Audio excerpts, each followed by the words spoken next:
Hey guys, welcome to Resiliency Rounds, and today we are going to be talking about justice. We, from the beginning, have been talking about the virtues: wisdom, temperance, courage, and justice.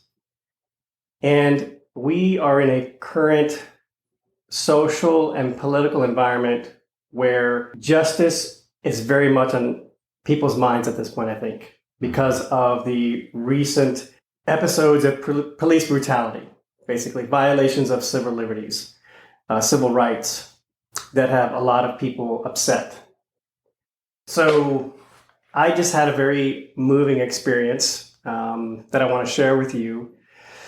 In reading about justice and all of the civil implications, and the other thing I have to disclose is I have a very altruistic and passionate 17-year-old daughter who I share a lot of these readings with. And we learned that there was going to be a rally today in the city. And she said, we need to go. We should go. And I agreed with her. I said, right. Because I'm extrapolating now, but I think one of the issues with justice is ordering yourself to justice, but that when you see injustice, to the extent that you can call that out, you can point that out, there has to be a mechanism for the domestic interactions to correct for infractions. And peaceful protest, I believe, is one way of accomplishing that. There needs to be a mechanism for the people, the citizenry, to tell the government that you're failing in this part of the contract. We're working under the assumption that we're equal, and here you failed, and we need to fix that. We need to work on that. I had no idea what it was going to look like, but we both agreed that we felt this need, that we need to add our voice to this movement. We need to add our voice for this intuitive reach for justice. And so we agreed to go and just spend some time there and just demonstrate support, and we did. But on the drive down there, I took that opportunity to unpack what is really going on here. What is really the point of all of this? And so I asked her about the phrase that a lot of the protesters are saying, which is no justice, no peace. So what do you think about that? Do you think justice is required for peace? And we were easily and quickly arrived, yes, justice is required for peace. But the next question is justice enough? So we got there, and I was moved, man, because what we ended up doing was we had to park very far away from the rally, and we ended up having to walk through a predominantly black neighborhood to get to the rally point. So we didn't follow the crowd. And there was a lot of families out on the porch, black families. And we walked by one family, but it was clear that they knew where we were headed. And we walked past one family, and they waved at us, hey. And we waved back, and it was great. And then we walked past another family, and they were all just standing out there. And the dad was playing with a young toddler girl. And the matriarch of the family clearly was standing out there. And she started waving at us, and she said, we love you. And I'm like, man, you've talked about this sense of community, and I had a flash of it for that moment. I was like, there's so much more that we could be doing to develop that. And then when we got to the actual rally itself, man, it was people from all walks of life. It was a rally like I've never seen it before in my life. I've been to festivals, I've been to concerts, but I've never seen anything like this. I saw people who were clear, white suburbanites, and Native American groups, and Asians, and I saw punk rockers, with white punk rockers with their mohawks, and black people, and they were all together. They were all we're unified. Whatever this is, whatever their intent, whatever motivated them, but for that moment, they were all there together. It was so powerful, right? I had no words for it, and I was like, I have never seen anything like this. And when we left, I was talking with Sophia, and I'm like, this is a sea change. There's something different. Who knows? Maybe this will fizzle out, but maybe it won't. What changed, though? What do you think this is going to change? There's tipping points, right? Like when you look at the major changes in history, there's always kind of like this slow tick, and then there's this tipping point that's reached, and then things all of a sudden flood, and like there's this rapid change. In what?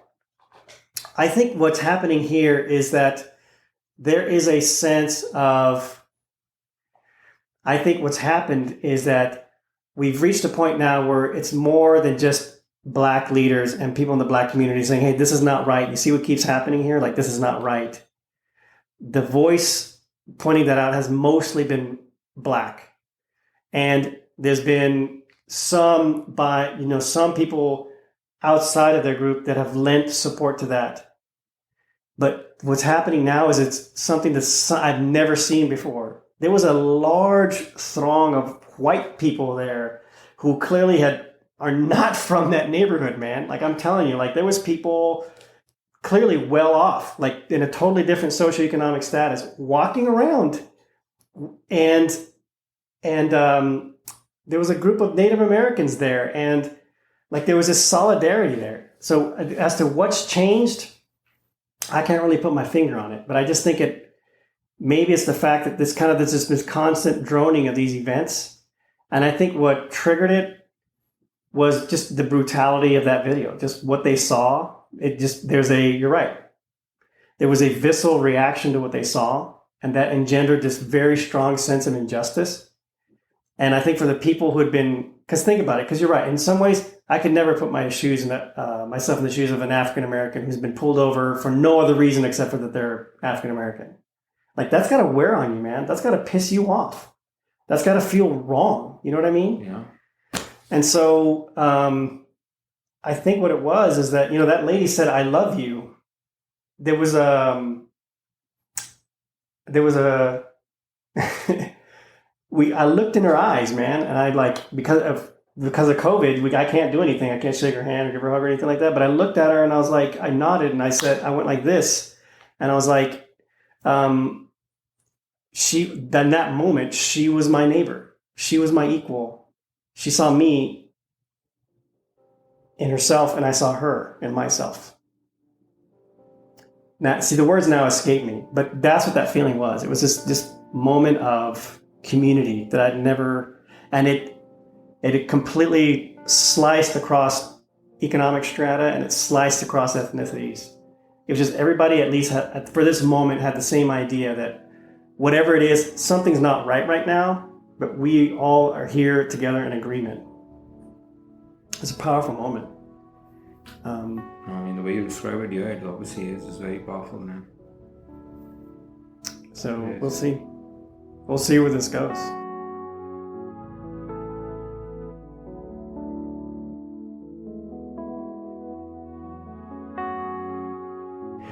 As I did the reading about justice, it occurred to me that, justice isn't just about how you treat one another. I mean, that is the foundation of justice.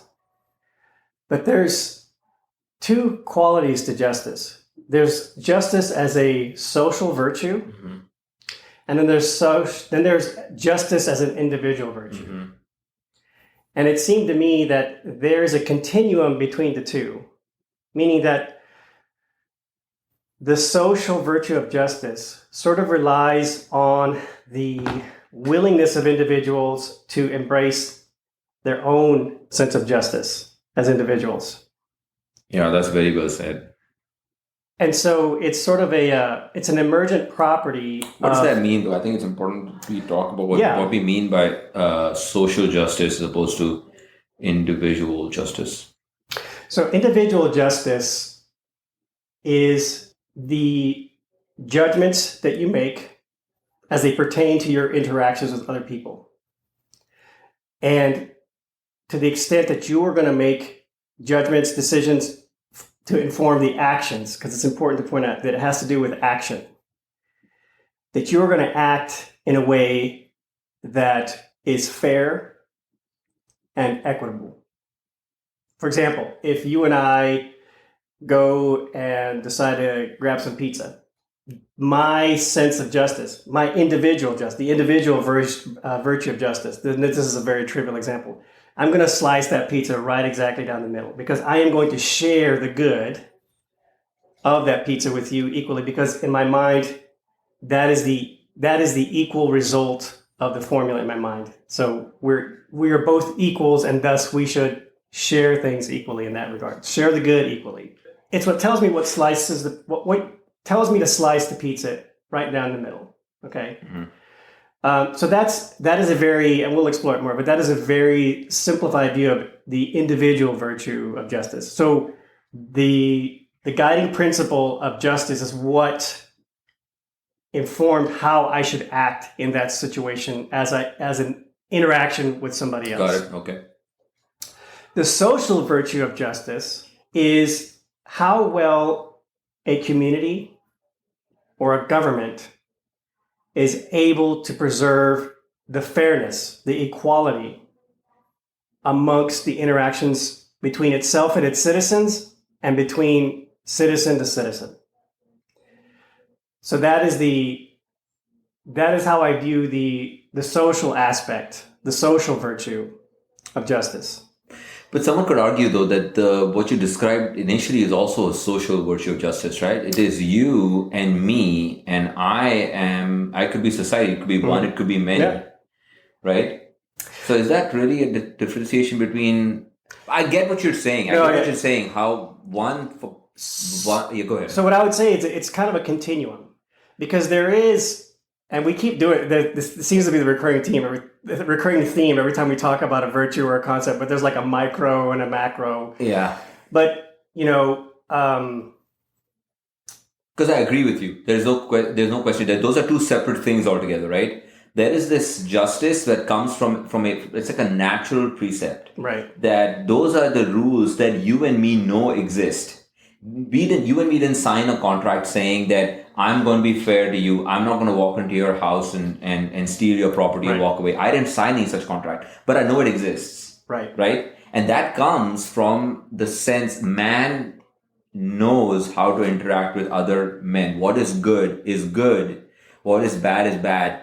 When you're doing something bad, you know it is bad. That is the intentionality of it. And obviously, you can end up doing an act that is non-voluntary, accidental, right? Mm-hmm. And it could be an act that turns out to be a bad act or not a good act. But intentionally, when you do an act, you know if this is a good act or a bad act. Right. So everybody has that moral compass. And this kind of this natural knowing is, I think what you're getting at is sort of like the natural source of rights, basically. Or sense of justice stems from that. Right. So, and that's commented on explicitly, right, in the Declaration of Independence and Constitution. Unalienable rights was something that the framers of the Constitution were very mindful of. And they had read philosophy. They knew what they were talking about. But what that means, I think unalienable there means that is a natural right that every human being has. Every human being. Mm-hmm. Just by the fact that you're a Homo sapien, you have that right. The right to liberty, life, liberty, and the pursuit of happiness. Right. And so of the two, liberty, like independence, right, and life, are you have it inherently just by the fact that you're a human. Right. And those are unalienable. Right. They can never be taken away from you. Right. But I think the reason they did that was because it was important for them to make the point that we believe these are natural rights, that these rights exist whether or not there is a government to stipulate that you deserve them or not. That's right. And so if a government is not granting you those rights, then the government cannot take them away or should not. Right. Put it that way. Right. And that kind of gets into larger issues. Right. But that was the general idea, right? So we think these are just natural rights, okay? And we are going to fashion a government that supports that idea, that these rights should be protected and distributed equally amongst all members of the citizenry. That's right. Now, so that's different now. So because now we are talking about the second concept of it. You talk about social justice. That's what you're talking about. The social virtue. The social virtue of justice is when you and me come together and say we are going to form a set of laws which we're going to write down now. Right. These are natural. We weren't born with them. We can actually sit down and come up with a set of laws. And as a democracy, all those involved are going to come in and they're going to give their views. There's going to be debate, and we're going to come up with a set of laws. And those laws are going to be based off of natural justice, which exists, which we all know to exist. We have never signed any contract, but we all know. Right. We can discuss what those are, but then come up with a set of laws, which we are now going to call laws, right? And if you uphold those laws, right, that is justice, right? In a way. In a way, yeah. Right. In a way, like if you uphold them equally for everybody by the state, correct? That is social justice, social virtue of justice from the standpoint of a civil society. Yeah. They make that foundation to draw upon the fact that there needs to be a basis for equality. Mm-hmm. There needs to be a basis to say this person and that person are equal in the eyes of the law. And then from that assumption, this large framework of laws is built to govern the interaction between equal peoples. That's why it's easy to say that justice is compliance with law, but that is also not correct. It's not completely correct, because you can have laws that are unjust, right? Because you could fail at working within that framework. And if there is no true equality, to say that everybody's equal on paper, but then to act in accordance with that equality is totally different. And so when there is no functional equality between people, that is a source of injustice at that point. So you're bringing up this point that Plato brought up in the Republic, where there's this very famous conversation between Plato and another character in this, where they talk about, is it better to be just or unjust? Is it better to suffer injustice or do injustice? That's correct. Right. To do injustice, suffer injustice. And I think there are 2 points that come out of it. Socrates' opponent talks about why it is always better to be the one who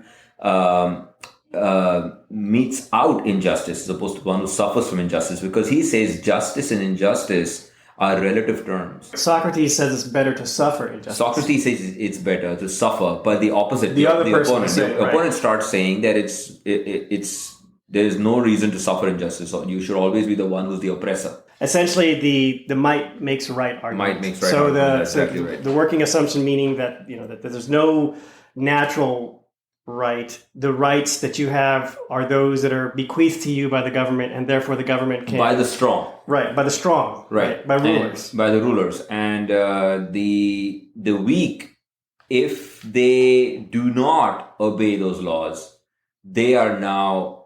they are breaking the law. Mm-hmm.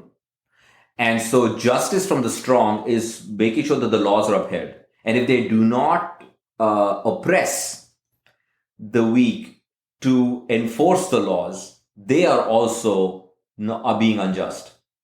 It's a weird way to look at it. Mm-hmm. Yeah. You see, well, we don't look at justice in those terms because we believe justice to be equality, which it is. Right. And Plato, through Socrates, completely destroys that argument. Right. And talks about how suffering injustice is the right thing to do in all situations, as opposed to being the oppressor. Right. Actually, so you're better off suffering injustice than doing injustice. And Socrates has a very elegant reason why. Right. So that is Platonic justice. Mm-hmm. And when you started off saying that there's an individual and a social, I thought you were referring to Platonic justice. Mm. But Platonic justice is justice inside your soul, where the components inside of you, the components of courage, temperance, wisdom are ordered by justice to be equally meted out. You cannot be too wise and be a coward. Mm-hmm. So that's justice coming in to kind of equilibrate and that. as I read about justice, that was a really fascinating concept for me, because I understood justice as kind of the fair rules that govern the interactions between peoples. And then as you build up from there, right, and where that inflection point where it goes from being individuals to social, it's hard to say. But then there's the how the rules that govern interactions between peoples and their government, or groups to groups, right? Because groups can be fair, as we're learning painfully. Right. Groups can be unfair to each other. But then you're right. Then there's fairness to yourself. And before I read about justice, I had never considered that.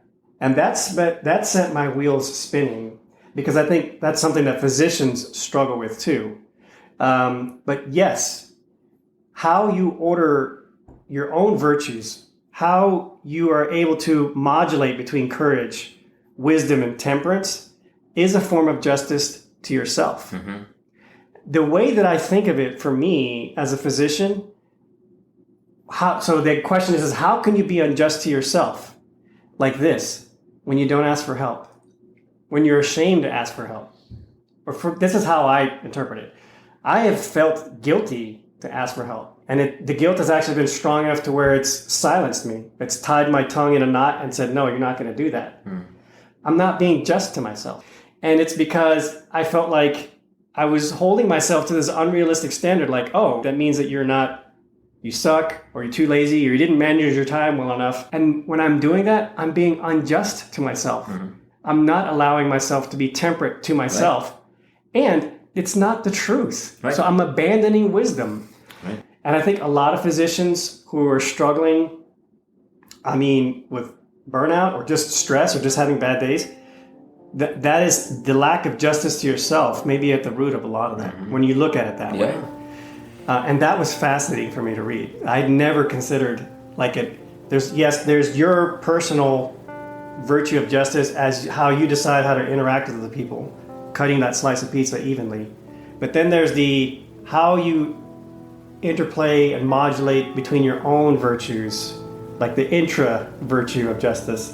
And that's where it's sort of like offering help and asking for help, right? Right. So, or not being moderate. Most or temperate. That's where I see most problems arising from. Working too long, or spending too much, or focusing too much on external sources of reward. All of these are ways that you could be unjust to yourself.